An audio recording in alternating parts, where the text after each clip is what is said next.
Hey everyone, welcome to the Gilbert.K show.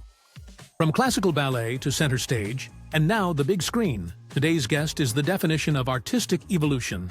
She trained in ballet, toured with the Connecticut Opera, and made NYC her creative playground. After a brief break to raise a family, she's back, stronger than ever, as an actress, writer, and producer. Now, she's shaking up the industry as co-owner of a women-led production company, fighting the gender gap. Let's welcome the unstoppable creative force, Danielle Harper, to the show.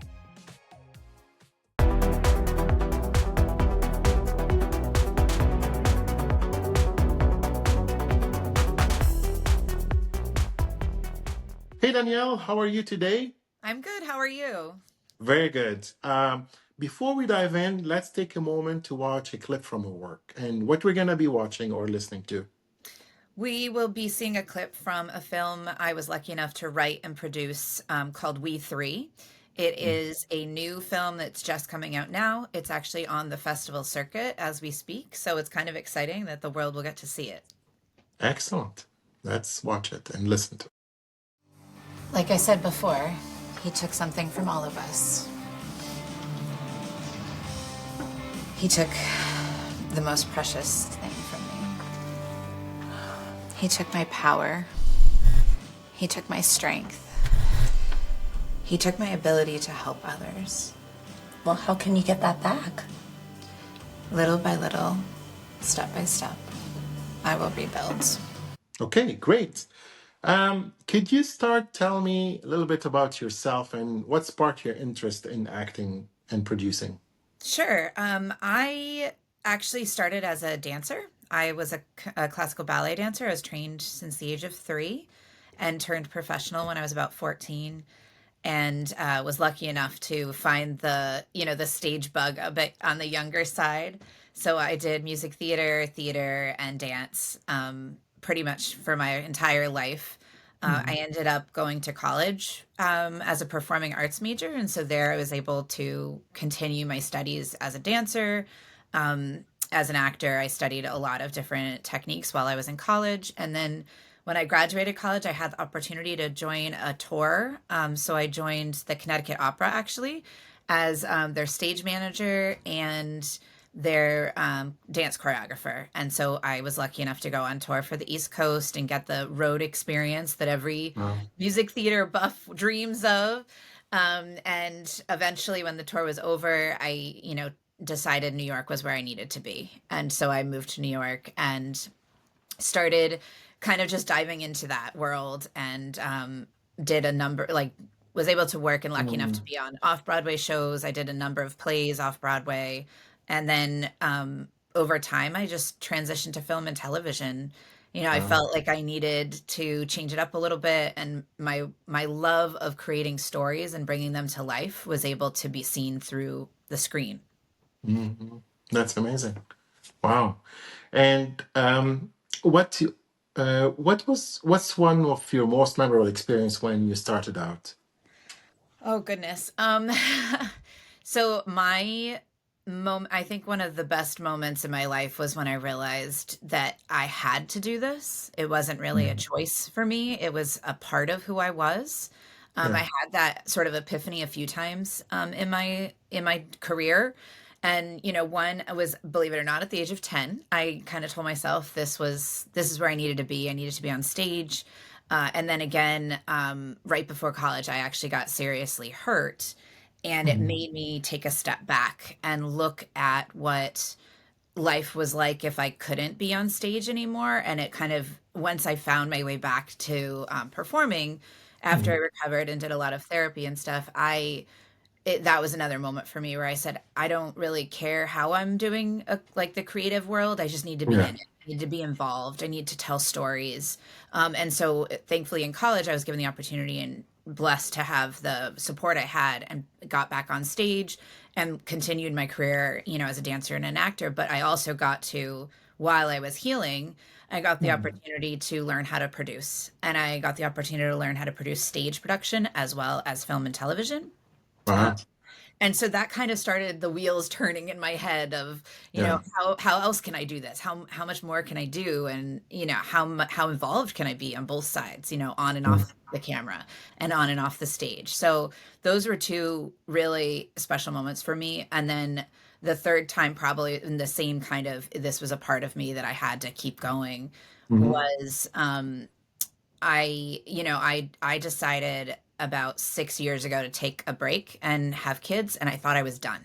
I thought I was done in Yeah. the business, and I was ready to just be mom and work Yeah. and make sure I paid the bills. And Yeah. like 6 years later, my husband kind of said, "Hey, I knew you before the kids, and I know there's a part of you missing, and I think Yeah. you should go find it again." And I thankfully I have that support from him to kind of venture back out into the business, and now I feel whole. Like, now that I've been back in for a few years, Yeah. really giving it everything I've got, I actually feel like my heart is whole. So it's filled with the love of my kids and my husband, and Yeah. but now I also get that creativeness back, and that's a beautiful thing. Yeah. It's amazing. It's good. You're lucky to have somebody supportive Yes. to push you through, and I that's do amazing. still hold a full-time job though. Yeah, like everyone for sure. Yeah. How would you describe yourself in 3 words? Uh, Creative, Mhm. loyal to a fault, which I guess is 2 words, but we'll Yeah. call it one, and inventive. Okay. Great. What's one fact about you that most people might not know? Um, that if I wasn't a performing artist, I would have been an archaeologist and gone to Wow. study ancient civilizations. Pretty cool. Yeah. Yes. Still a passion, just not a career right now. Yeah. So what hobbies do you have? What do you do for fun? I love to travel. Hmm. With my love of ancient things, I also hold an art history degree. And Wow. so I love to travel. And whenever I do, I make a point to try and see the culture of the place Mhm. that I go. Yeah. So that's a huge hobby. I do a lot of research before I travel to places and make sure I'm really soaking in that country or that city. Yeah. Um, and I am a bit of a goofball. And so Yeah. I make sure that my kids know every single board game that's like humanly possible to play for Yeah. little kids. And as they get older, that will continue, just increase the intensity of it. Yeah. And I love to put on some music and just dance. I love to dance, even though Wow. I'm not professionally dancing anymore. Yeah. I still go out dancing with my husband. I still go out dancing with friends, but I also make sure that my kids are into it. And so I Yeah. put on music in the house and we just dance around and have a fun dance party. That's great. That's great. Um, okay. My next game is a small game. We play it on the show usually. It's called This or That, Mhm. and the theme is acting. In this fun game, I'll give you 2 options, and you have to pick the one you like the most or the one that fits you better. There are no wrong answers, and you don't need to explain your choice unless you want to. It's all about quick, fun decisions to show us more about yourself and the audience to get to know you. Are you ready, Danielle? Ready. Okay, let's do it. Funny dance or funny song? Funny dance. Forget lines or lose prop? Lose prop. Laugh loudly or cry loudly? Laugh loudly. Act sleepy or act busy? Act sleepy. Clumsy superhero or shy monster? Shy monster. Wear costume or wear mask? Wear costume. Talk fast or talk show? Oh, sorry, talk slow. Talk fast. Silly walk or silly voice? Ooh. Silly walk. Fake sneeze or fake laugh? Fake sneeze. And happy robot or sad clown? Happy robot. Hey. Uh, okay, let's watch another clip from your work. What do you want to, what are we going to see now? Or So listen to? the next thing we will listen to and is from a film called Pas de Deux, which is Mhm. a film I wrote actually when I decided to retire from the dance world. And Yeah. so the film itself is an homage to choosing to end an artistic part of my life and moving to a new chapter. And the scene that we're gonna hear see is actually the scene between my character Amanda and her long term boyfriend, and Mhm. it's kind of funny and cute, and I hope somebody can see it someday, like the imaging of it, because it's a fun one. Okay, great. Let's listen and or watch it. I'm gonna go finish getting ready. Wait, What? Speak. how's your coffee? Just poured it. Well, take a sip. I'm sure it's fine. Well, it might be a little too strong because I'm just trying to get the ratio right, so. With the amount of sugar and cream I put in it, it probably won't make a difference. I'm sure it's fine. Amanda. It's delicious. Okay, great.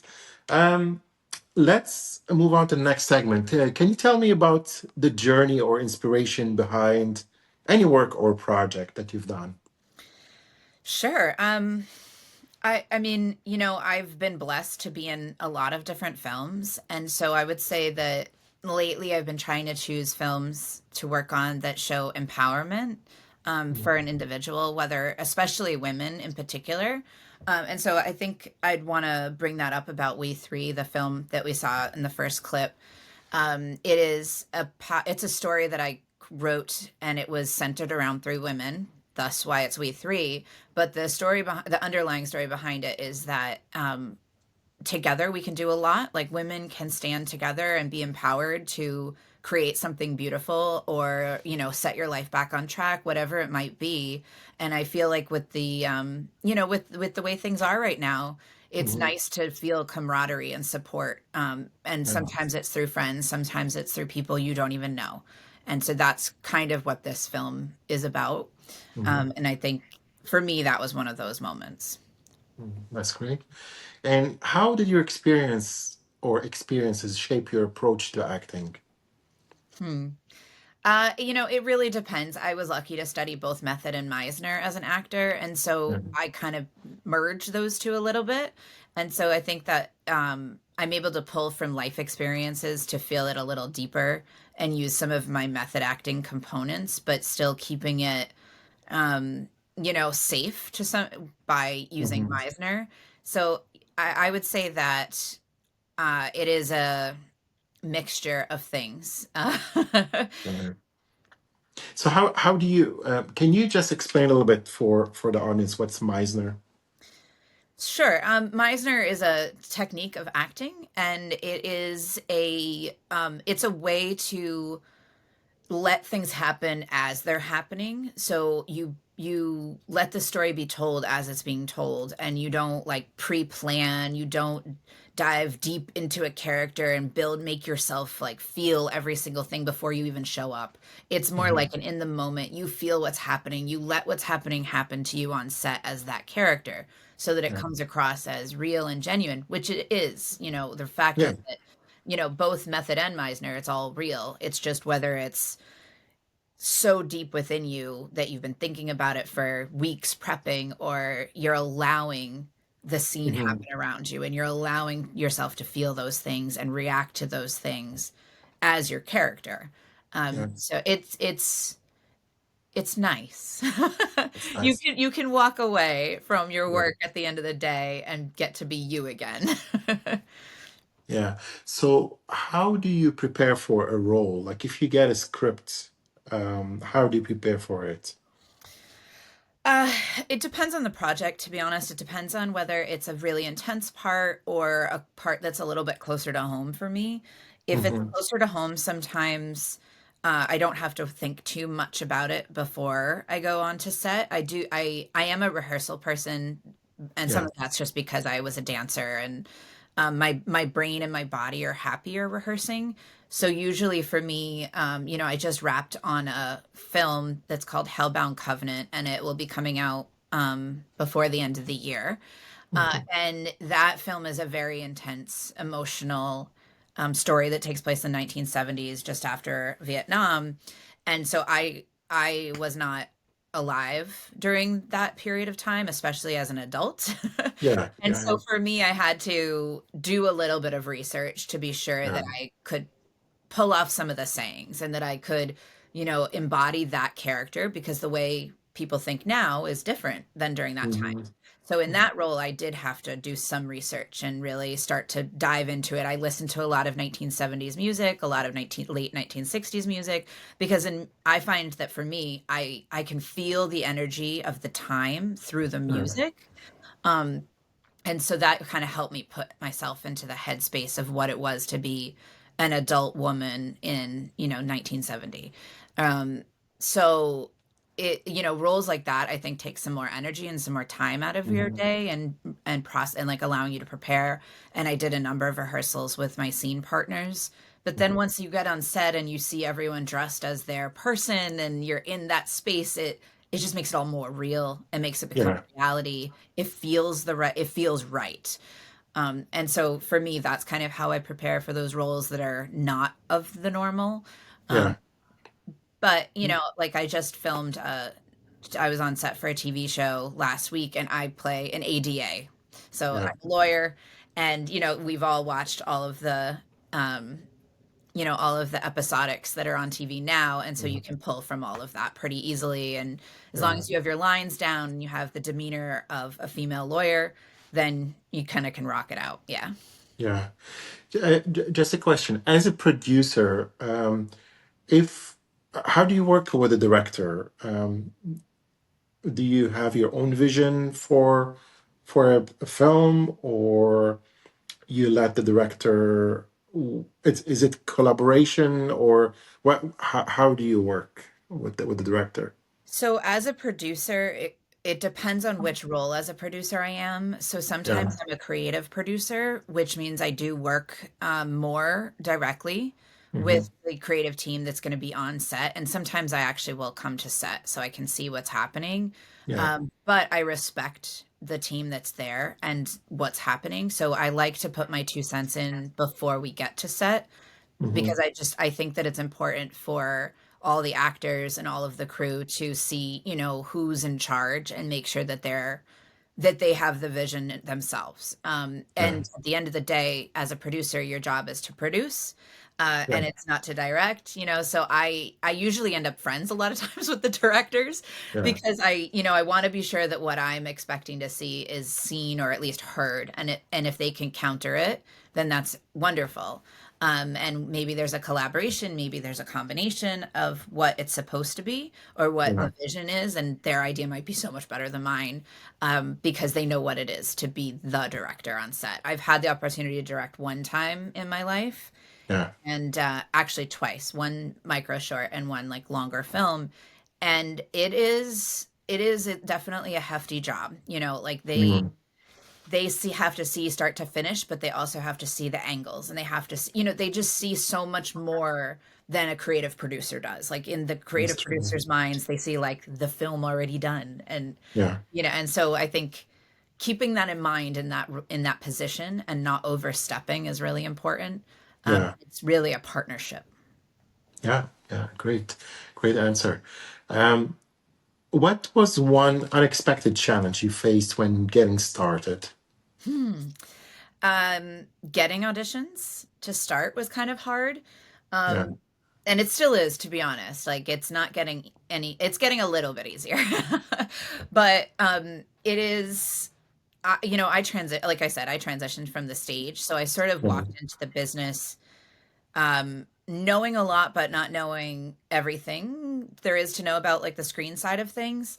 And so Mhm. I walked in with years and years and years of performing arts experience, but not much on screen.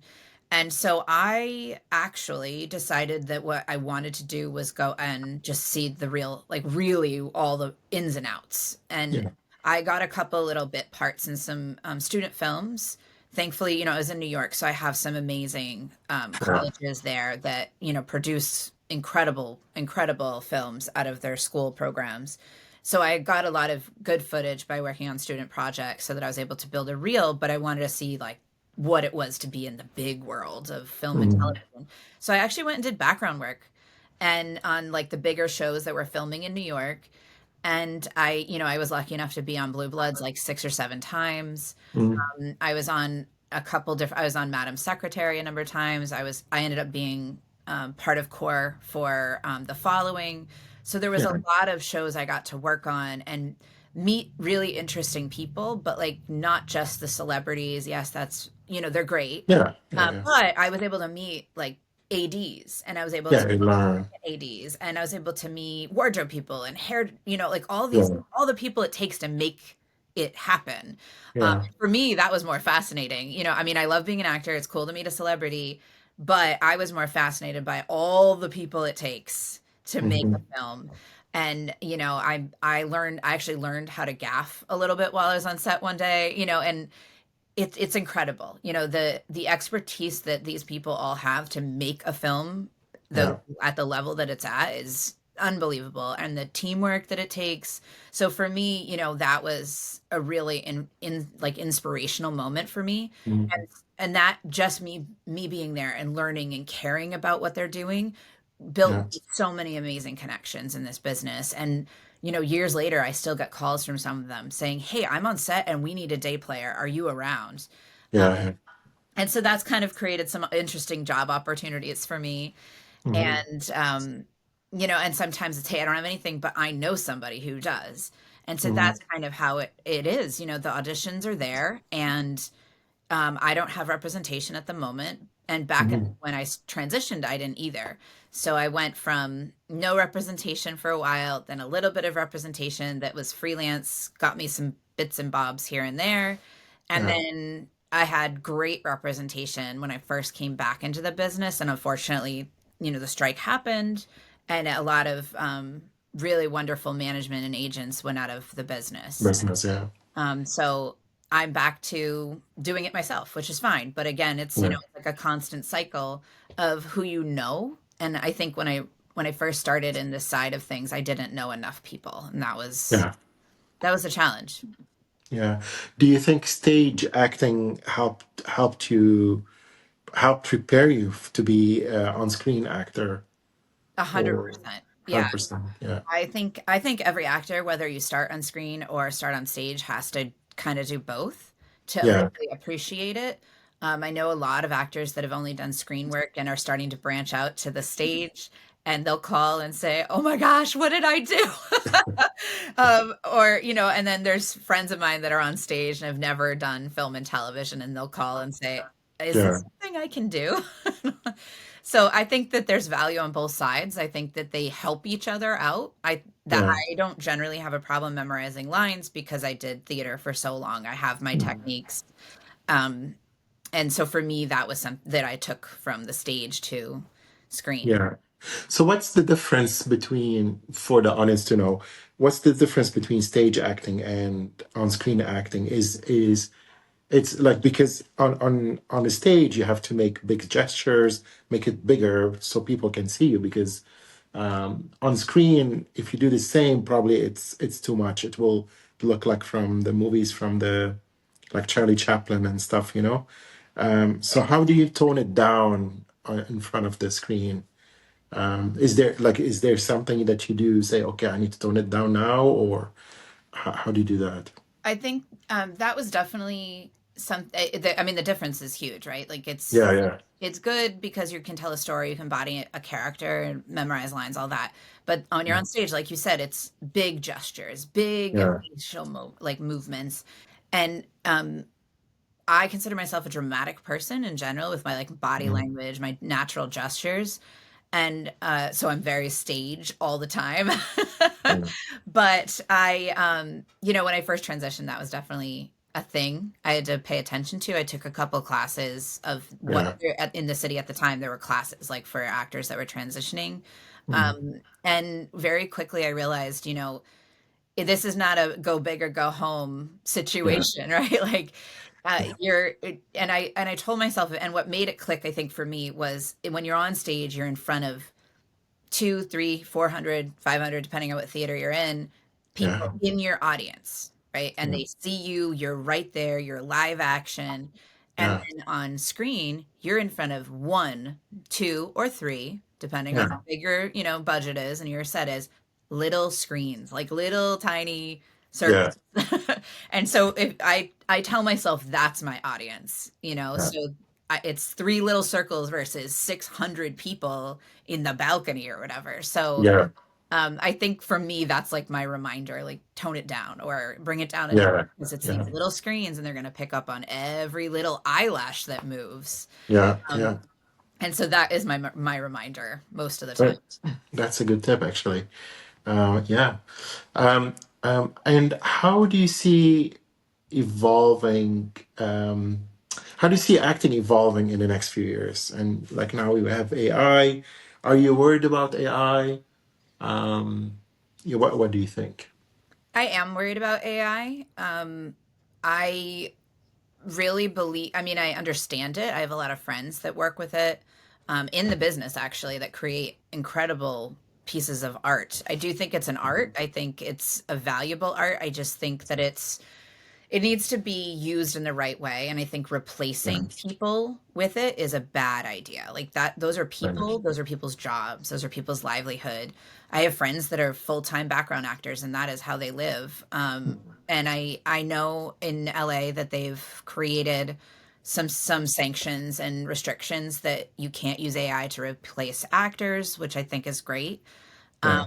I do think that what they did with Harrison Ford in the newest Indiana Jones, where they aged him to younger, but still had him physically there doing the actions, was Yeah. brilliant. Like that, I think is a great use of AI. Yeah. Um, I think I think AI could help replace some of the CGI that's so expensive, Yeah. and could help bring down the budgets a little bit. And that's part of why the industry is sort of having trouble. People don't want to put in enormous amounts of funding for these huge, huge, huge budget films, and a lot of that budget stuff comes from the CGI aspects.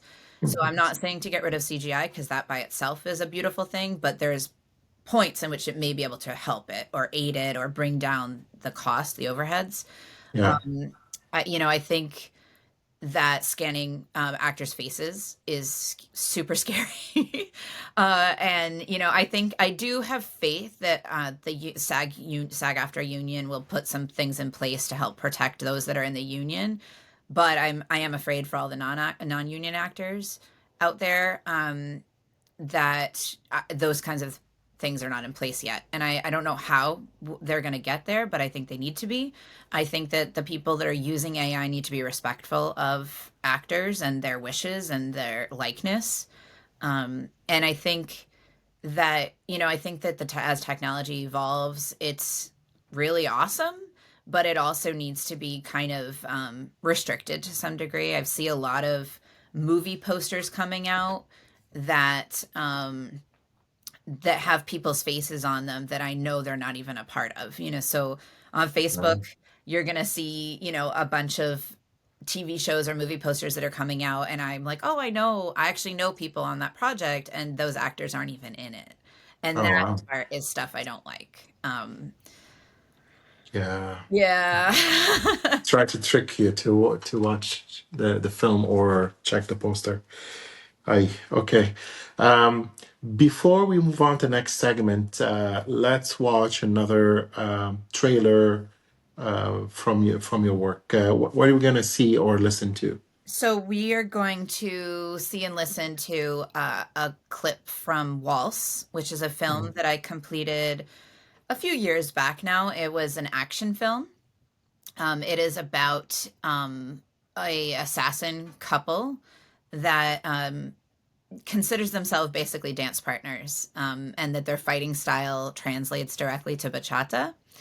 And Cool. yeah, and so it's a cool film. It's really cool. It's won a lot of awards. Yeah.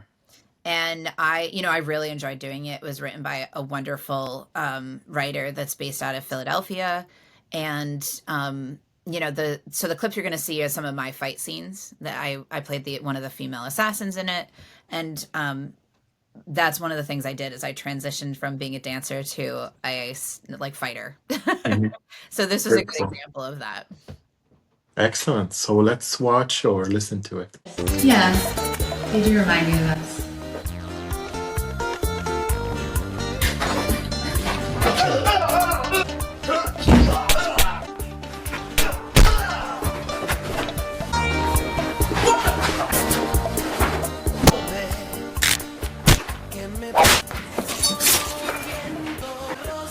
Okay, great.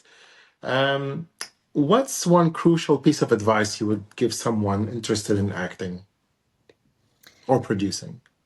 I would say follow your heart.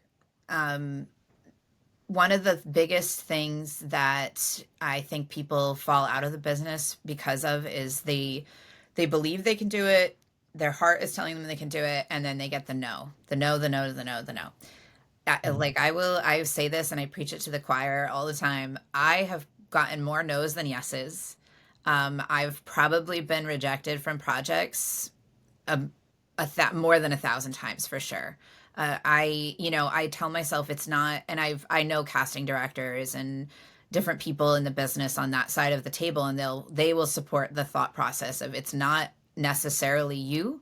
It's sometimes it's not you right now, or this isn't the right Yeah. part for you, but there might be something soon. Um, Casting directors are on your side. They want you to get the work if you're good, and Mhm. they want you to work. They want to build you. They want to help support you. They're on the actor side more often than they're on other people's sides. Mhm. And so even though you're getting a no by not getting that gig, it doesn't mean that it's not forever. Yeah. And so for me, as a dancer, I've dealt with it my whole life. Like it's until you get the yes, and then you feel great and life is good, and then you got to move to the next project or the next Yeah. company or whatever. And so for me, like for example, I just auditioned for a film that's going to film out in Utah in a couple of weeks, and I haven't heard back from them. So I don't know. At this point in my mind, I did the audition, I walked away, and now I'm on to the next audition because you Yeah. can't dwell on it. I may Yeah. or may not ever hear from them. Who knows? That's I would true. love to hear from them. But, I just think that if your heart is telling you that you're in the right place, that you have to Mhm. trust it and you have to follow it, and that the no's mean nothing, really. It's just So, not right now. so where do you find your projects? Is there like a website or you said because you said you look for the work on your own. Mhm. Um, so where do you find these? Is it through connections, through social media, or what how do you find them? So The you're auditions, yeah. Yeah. not going to believe this, but it is from practically everything. Okay. So I am lucky enough that I do have a decent number of connections in this business. Yeah. And so I do get work from my connections. I do get work from Actors Access, casting networks, and backstage. All three of those. Some of them are overlapping, Yeah. some of them are not. And yes, it is true that agents and managers that are registered do have access to more auditions than what you as an individual can see. Um, because I always wondered that when I was first starting out. I was like, is that a thing? And it is. Yeah. It is. They really do. They actually get a whole different platform. They get a different set of breakdowns than what we get as actors. Yeah. But I do use all of those tools. And then over the last year, I've actually booked 2 gigs off of Instagram. Oh wow. Yeah, people found me. I don't know from what I understand, they had heard about me. They had seen Yeah. some of my work, like they knew other people I knew, and they found and asked if I'd audition for something, and then I ended up booking the work. So, Yeah. it's a whole new world out there with social media. I That's true. very much believe that your Instagram numbers shouldn't matter, but they do matter.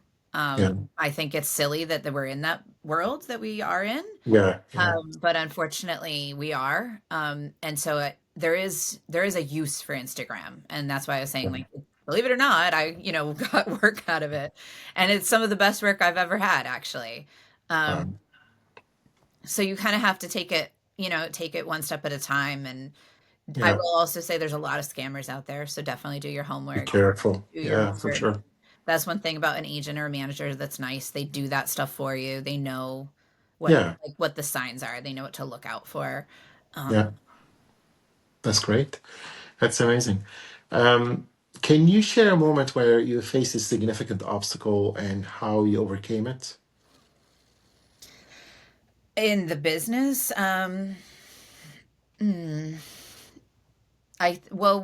one of them was when I decided to retire from dancing. Part of why I decided to retire from dancing was that I was starting to get injured more and more because I was on the older side by that point for the dance world, and I wanted to find another outlet for Mm, my energy and for my physicality. And a very, very good friend of mine, who also is in this business, said, you know what, why don't you come to this training session that I'm going to? Because she could see that like I was kind of getting depressed about it, not sure, mm, like second guessing my choice. And yeah, so I went, and it ended up being a martial arts class that was designed for actors. cool. Yeah, it's very cool. And that person ended up sort of becoming a part of my team in a way. Like he ended up being a stunt choreographer for about 4 films that I was in. And, I got to train with him 3 times a week for a number of years. I found an avenue through that kind of helped me figure out another way to use my creative movements to help me. Mm, And that actually helped propel my career too, to some degree, because there's not a lot of female action actors out there. yeah, Um, so that turned into a beautiful thing, but I definitely was on the edge for a while of like, what do I do? I don't know if I made the right choice. yeah. Um, and that was definitely a way through for me. Wow, that's amazing. And what's one misconception about acting that you'd like to clear up? That we're all not just pretty faces. No, I think, I am an incredible avid watcher of British television. I Right. watch a lot of British television. I watch a lot of TV and shows and movies that are out of Australia, New Zealand. I think that they do a masterful job of showing real people. I mean, Mhm. they are all actors, yes, but they look, talk, and behave the way that most people do, like real people. Yeah, yeah, Actually, I watch a lot of Canadian TV as well. yeah. Okay. I think that the way that America puts a spotlight on actors is a little bit too much. Mhm. Being a celebrity is a cool concept to some degree, but when you're in it as an actor, you want also some anonymity. You want to be still able to be you. You want to, Yeah, walk your kids to school and not be bombarded by paparazzi. right. And Yeah, I think Canada and Europe and Australia and New Zealand do a great job of portraying regular looking people doing regular normal things, but with cool stories attached to it. And yeah, they also sort of let the actors be the actors, mhm, and just let them be people. They get to be people, so they also get to look like people.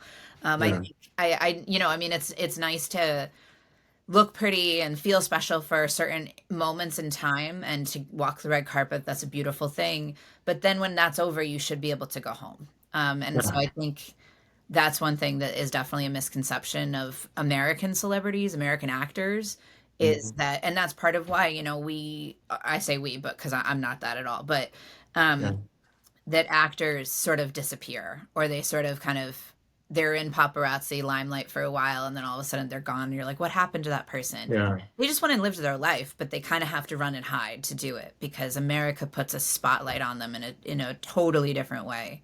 yeah, yeah, And makes yeah. them, and make, I'm sure people have seen in the tabloids, people aren't allowed to age anymore here in the United States. um I know.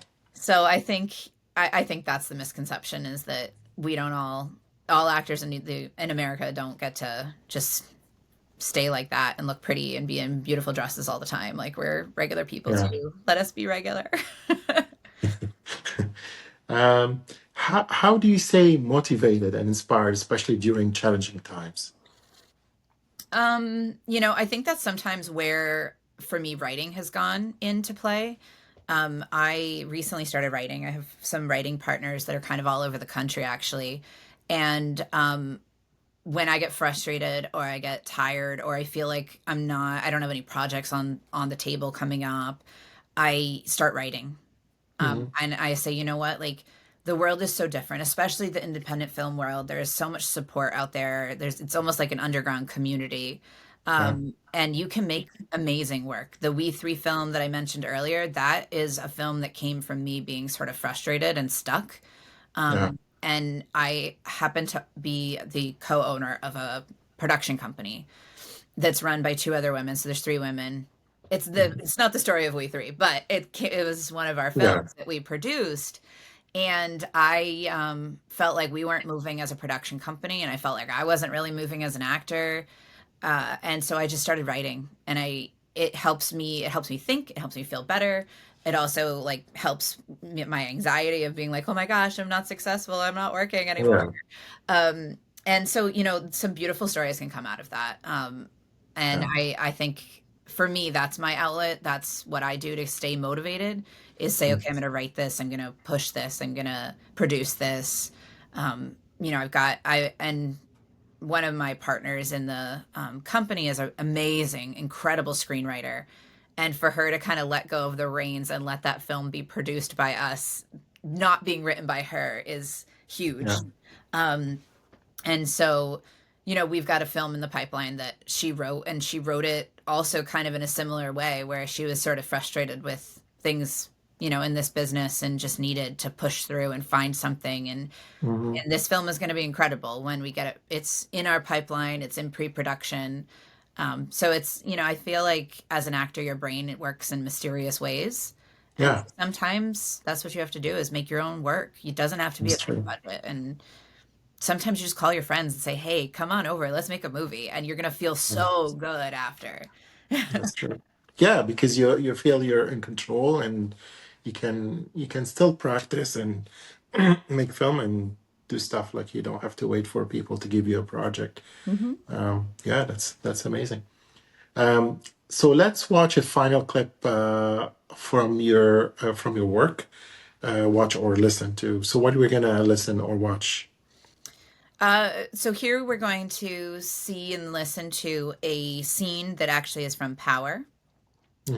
I was not in that, but it was a scene that spoke very strongly to me as an actor, and I was given permission to film it and have it staged and directed by some pretty awesome people, and so I was lucky enough to be able to do that and get it put on my reel. And so it is a very strong female driven Hmm. monologue, and I think it just kind of puts the exclamation point on who I am as a woman and as Yeah, an actor. So excellent. So let's watch it or listen to it. You're in over your head. You think you can take James St. Patrick down, but you can't. You have no idea what you're up against. He is not some small town drug dealer. He's the kingpin, the mastermind. And he's got connections all over this city and all over the world. Okay, great. Um, is there one last thought or piece of advice you'd like to share with our listeners or audience? I think at the end of the day, the most important thing is that you want to continue moving, right? As an actor, as a producer, as a writer, you don't want to stay stationary. You don't want to sit still. So I encourage you and I implore you, sorry. And I ask that you keep making projects and keep Mm. building teams of people. Like the independent world is different. It's shifting, and I think that there's about to be a place for all of us. I think that's part of what's happening right now in the industry, and I think that if we can all kind of come together and make more magic. I mean, the thing I have watched people do some of the most incredible things on independent sets that I don't think anyone would ever think of doing. Like people have taped lights to ceilings, they like wrap gels in their light bulbs. And, that's not generally how it's done. There's like actual machines that do all these things. Yeah. So I think that what makes filmmaking pretty incredible and really relevant and important right now is for people to find a creative outlet and keep telling stories and keep telling stories that matter. Yeah. And independent world is doing that, and it just needs to keep doing that. And like I said, it's as simple sometimes as calling all your friends and saying, come to my house, let's make a movie. I have an idea. And maybe it starts where it's like kind of wonky, but you work on it and build it, and then it's a beautiful, incredible experience for everyone. Yeah, that's great advice. So how can our audience connect with you or learn more about your work? I can be found most prevalently on Instagram. Mhm. And so my Instagram is Danny M. Harper. Okay, great. And are there any upcoming projects or collaborations you're excited about? Yes, I have a TV series that I am grateful to be a part of that looks like it will be moving forward and getting out into the world in the fall. So that's Mhm. really exciting. So keep follow me on Instagram and you'll find out more about it. Had to put Yes. the plug in. Yes. And I have a couple of films that are coming out right now as well. And I'm really grateful that I'm attached to a number of projects already for, the rest of 2025. But I Yeah, am always looking for work, so people are always happy to message me on my Instagram because apparently that's how you book people now. that's true. um, but to be honest, I think that the thing I'm the most excited about is there is a film I worked on last summer. It's called The Art of Getting By. Sorry, it is called The Art of a Thespian. Mhm. That's a different movie, but Art of a Thespian is what I'm talking about. And it was written and produced by two young men that are definitely up and comers in this industry in the independent world. And the storyline touches on something that I think is really important. And I think people forget that actors can get lost in Mhm. themselves and in the work. And the story kind of touches on it. It is a psychological thriller, but I think it dives into the world that actors find themselves in sometimes. And Mhm. I think it's an important film for people to see that are in this business. I Yeah. think that these two young men have an incredible career ahead of them. I actually just got the trailer a couple days ago to see, and I know it's in festival circuits right now, and they are planning by 2026 to release it publicly. So Wow. definitely keep your eyes open for The Art of a Thespian. The cast and crew on it was pretty incredible, and most of them were young independent filmmakers just trying to, like I said, put everybody show up and we're going to make a movie. It was a little more than that, but it really was just a community of people that love this business, and you can Yeah, feel that in this film. excellent. Um, who would you like to thank or acknowledge for supporting you in your film journey? Um, Definitely my parents. They have always said, follow your heart and do what's best for you. And I have done that. Like I'm the kid who everybody looked at like I was crazy for going to school for performing arts. Yeah. um, I'm also from a small town in Maine, so most people think that's even more crazy for somebody to disappear and go to a city and do that. And then, my parents, my brother, also has always stood by me and supported me. And I mean, really my family, my whole family, all my aunts, they're incredible people. My husband is the one who, kind of pushed me back into the business, which, I will forever be grateful for that. And then my kids are just figuring out that mommy's an actor. So maybe someday they'll really, really appreciate it. But my oldest, his biggest thing right now is, Mommy, I need you to be in a movie I can see. Uh, but they support me. And, now when mommy has to go away for a couple days to film, my oldest will Yeah. say, Mommy, why are you leaving? I'll say, oh, mommy's going to film a movie. And he goes, well, that's okay then, because you'll be having fun. And so, they've started to accept that that's part of who mommy is. And, Yeah.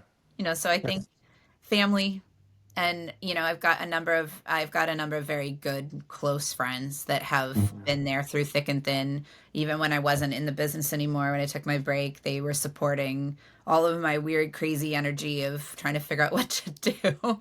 Um, Right.